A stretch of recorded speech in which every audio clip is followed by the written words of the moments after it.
morning students. Today we study capacitor. Capacitor. What is capacitor? Capacitor is a device. Capacitor is a device. What is work? इसका काम क्या है? काम क्या आता है? ये जो कैपेसिटर है इसका कार्य क्या है? कैपेसिटर किसी भी कंडक्टर की कैपेसिटेंस को इंक्रीज करने का काम करता है। कैपेसिटर किसी भी कंडक्टर की कैपेसिटेंस को इंक्रीज करने का वर्क करता है। कैपेसिटेंस क्या होती है? Capability of receiving charge, charge receiving करने की कैपेबिलिटी। ठीक है, तो इसका मतलब ये किसको बढ़ाता है? कैपेसिटर कैपेसिटेंस को बढ़ाता है। कैपेसिटेंस क्या होती है? चार्ज रिसीविंग करने की कैपेबिलिटी, यानी कि किसी भी कंडक्टर की चार्ज रिसीविंग करने की कैपेबिलिटी को कैपेसिटर इंक्रीज करता है। Okay, so capacitor generally capacitance of conductor is less. Conductor की जो कैपेसिटेंस होती है वो लेस होती है, which can be increased by a particular device or arrangement, and then more amount of charge and electric energy can be stored in it. This device arrangement is known as capacitor. Capacitor का capacitor is a device. What is work? Capacitor का work है कि ये conductor की capacitance को increase करता है। Conductor की कैपेसिटेंस को इंक्रीज करता है।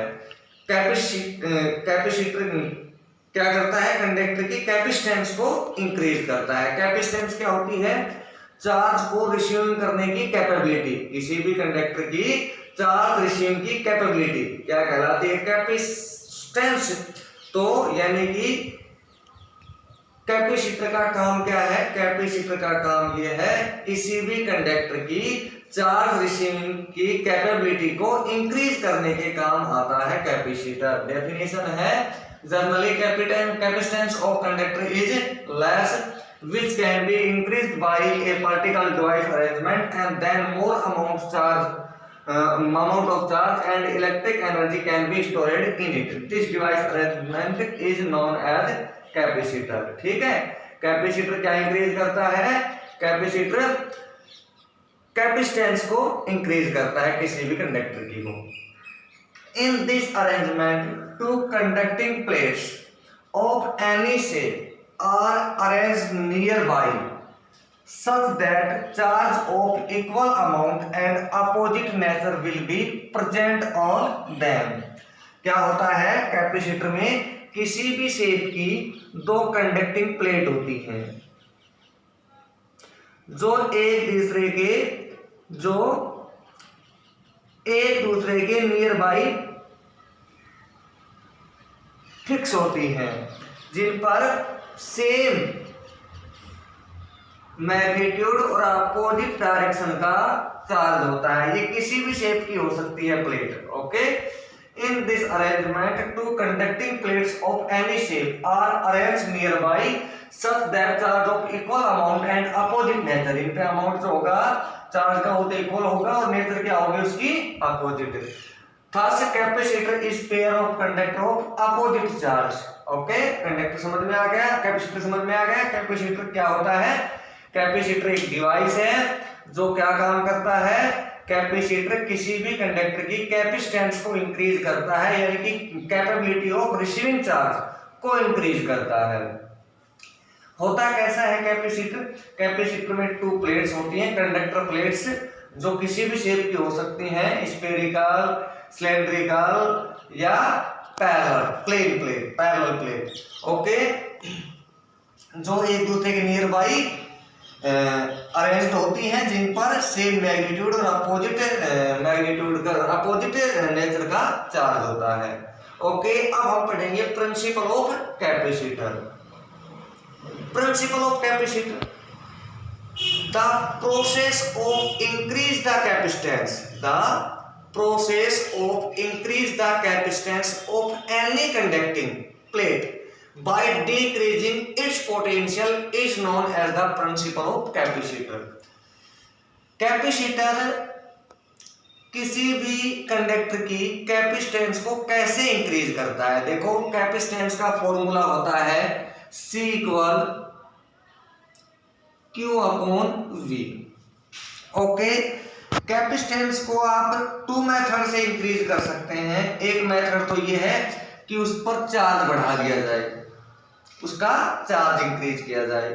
चार्ज इंक्रीज कब कर सकते हो? जब आप उसका साइज इंक्रीज करेंगे तो मोर चार्ज वो रिसीविंग कर सकता है, एनीवे नहीं। या फिर उसका इलेक्ट्रिक पोटेंशियल डिक्रीज कर दिया जाए। कैपेसिटेंस को आप यहां 2 मेथड से इंक्रीज कर सकते हैं। या तो उस पर charge, amount of charge increase करें। अमाउंट ऑफ चार्ज इंक्रीज करने के लिए आपको कंडक्टर का साइज इंक्रीज करना होगा, ठीक है। या फिर उसका इलेक्ट्रिक पोटेंशियल डिक्रीज करें। अब कैपेसिटर क्या करता है? कैपेसिटर उसके साइज को चेंज नहीं करता है, यानी कि चार्ज में कोई चेंज नहीं करता है, बल्कि उसके इलेक्ट्रिक पोटेंशियल को डिक्रीज कर देता है। कैपेसिटर क्या करता है? किसी भी प्लेट के इलेक्ट्रिक पोटेंशियल को डिक्रीज करके, कैपेसिटर किसी भी प्लेट के या किसी भी कंडक्टर के इलेक्ट्रिक पोटेंशियल को डिक्रीज करके उसकी कैपेसिटेंस को इंक्रीज कर देता है। यही प्रिंसिपल ऑफ कैपेसिटेंस है। The process of increase the capacitance of any conducting plate by decreasing its potential, इनकी उसके पोटेंशियल को डिक्रीज करके कैपेसिटेंस को इंक्रीज करने की जो प्रोसेस है, वही प्रोसेस क्या कहलाती है? Principle of capacitor. Principle of capacitor को समझने के लिए हम क्या करते हैं? देखिए, सबसे पहले हम एक कंडक्टिंग प्लेट लेते हैं, किसी भी शेप की हो सकती है। कंडक्टिंग प्लेट को आप इंसुलेटर के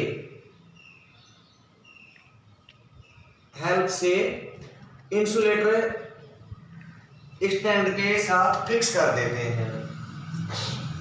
ओके, अब इसे आप किसी वायर द्वारा +Q चार्ज देते हैं, जो इसकी सरफेस पर यूनिफॉर्मली डिस्ट्रीब्यूट हो जाता है। सबसे पहले आपने क्या किया? एक कंडक्टिंग प्लेट P1 ली, जिसे इंसुलेटर स्टैंड के सहारे आपने फिक्स कर दिया। फिर इसे किसी वायर की हेल्प से पॉजिटिव चार्ज दिया, जो इसकी सरफेस पर यूनिफॉर्मली डिस्ट्रीब्यूट हो गया। अब इसके near by any plate P2 लेकर आते हैं, जो इसके नियर ही इंसुलेटर स्टैंड की हेल्प से फिक्स कर देते हैं, ठीक है। अब इस पे कोई चार्ज नहीं है, लेकिन इसके पास रखी प्लेट P1 पर पॉजिटिव चार्ज है। तो इंडक्शन इफेक्ट के कारण प्लेट P2 की इनर सरफेस पर नेगेटिव चार्ज और आउटर सरफेस पर पॉजिटिव चार्ज प्रोड्यूस्ड हो जाता है। आपने P1 प्लेट को +2 चार्ज दिया, जो इसकी सरफेस पर यूनिफॉर्मली डिस्ट्रीब्यूट हो गया। फिर आप इसके पास दूसरी प्लेट P2 लेकर आए, जिस पर कोई भी चार्ज नहीं था, but due to induction effect inside inner negative charge and outer surface positive charge produced same magnitude. इसको आपने +2 चार्ज दिया था, तो इतने ही मैग्नीट्यूड का इनर सरफेस पर नेगेटिव चार्ज और आउटर सरफेस पर पॉजिटिव चार्ज प्रोड्यूस्ड हो गया। ये नेगेटिव चार्ज इसके पोटेंशियल को, प्लेट P1 के पोटेंशियल को डिक्रीज करेगा, और ये पॉजिटिव चार्ज इसके पोटेंशियल को इंक्रीज करेगा। but plus charge is far, so negative charge is effective. Okay, क्योंकि ये जो माइनस चार्ज है ये तो इसके पोटेंशियल को डिक्रीज करेगा और ये प्लस चार्ज इसके पोटेंशियल को, प्लेट P1 के पोटेंशियल को इंक्रीज करेगा। लेकिन plus Q charge plate P1 से फार है, ठीक है, minus compare of negative charge, negative charge की तुलना में प्लस चार्ज प्लेट P1 से फार है, दूर है, तो इसका इफेक्ट इस पे कम रहेगा, इसका ज्यादा रहेगा। अब हम क्या करते हैं, प्लेट P2 की आउटर सरफेस को, प्लेट P2 की आउटर सरफेस को, ये प्लेट P1 थी, यहां से आपने प्लस Q काट दिया था, ठीक है, तो इसकी सरफेस पर यूनिफॉर्मली डिस्ट्रीब्यूट हो गया था इंडक्शन इफेक्ट के कारण। इनसाइड सरफेस पर नेगेटिव चार्ज और आउटर सरफेस पर पॉजिटिव चार्ज सेम मैग्नीट्यूड का प्रोड्यूस्ड हो गया था। लेकिन आउटर सरफेस को आप क्या कर देंगे, ग्राउंडेड, क्या कर देंगे, ग्राउंडेड, ग्राउंडेड कर देगा तो पॉजिटिव चार्ज कहाँ चला गया, सारा अर्थ में, इस पे बच गया प्लस Q चार्ज, इस पे बच गया माइनस Q चार्ज। ये नेगेटिव चार्ज अब इस प्लेट P1 के पोटेंशियल को डिक्रीज करेगा, प्लस तो चला ही गया, ये नेगेटिव चार्ज क्या करेगा, इस प्लेट P1 के पोटेंशियल को डिक्रीज करेगा। पोटेंशियल जब डिक्रीज हो गया तो उसकी कैपेसिटेंस अपने आप इंक्रीज हो गई। यही है प्रिंसिपल ऑफ कैपेसिटर, ठीक है। प्रिंसिपल ऑफ कैपेसिटर क्या है, किसी भी कंडक्टर के इलेक्ट्रिक पोटेंशियल को डिक्रीज करके उसके कैपेसिटेंस को इंक्रीज करने की जो प्रोसेस होती है वो प्रोसेस कहलाती है प्रिंसिपल ऑफ कैपेसिटर। ओके, कैसे कैपेसिटर किसी भी कंडक्टर के कैपेसिटेंस को इंक्रीज करता है वो आपने देख लिया। ओके, ये लैंग्वेज प्रिंसिपल ऑफ कैपेसिटेंस की, ये लैंग्वेज जो मैंने आपको समझाई है आपको क्यों नोट करनी है विथ बोथ डायग्राम। पहले ये डायग्राम बनाएंगे, फिर उसके बाद जब आप ग्राउंडेड करेंगे तो ये डायग्राम बनाएंगे। Okay, clear, thank you.